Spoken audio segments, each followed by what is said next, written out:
contre, il y a un vrai sujet Amazon dont personne ne parle. Alors que c'est quand même sorti il y a 10 jours, la Commission européenne a annoncé qu'elle envoyait une notification de grief. C'est pas une enquête. Une notification de grief, c'est un acte d'accusation.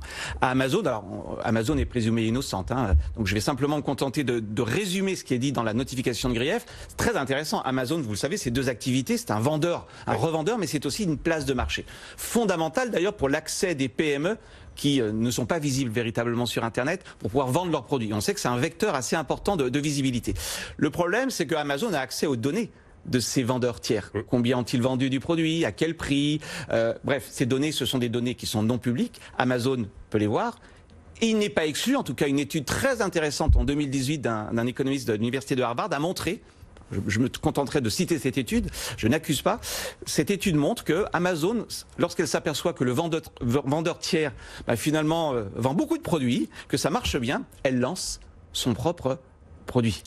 Donc en réalité, il peut y avoir un problème, si vous voulez, de conflit d'intérêts entre d'un côté mon client, qui est aussi mon concurrent.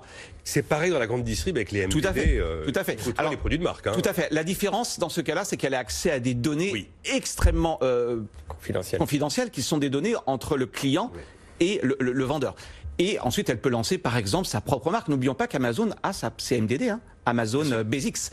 Et donc là-dessus, la Commission estime que peut-être qu'Amazon n'a pas mis la muraille de Chine entre d'un côté son activité marketplace et son activité de revendeur. Donc il y a cette étude de 2018 très intéressante qui montre que c'était statistiquement observé quand un produit marche trop bien, qu'il est à forte valeur ajoutée, eh bien Amazon très rapidement va le lancer alors même que les clients sont satisfaits de la marketplace. Bon,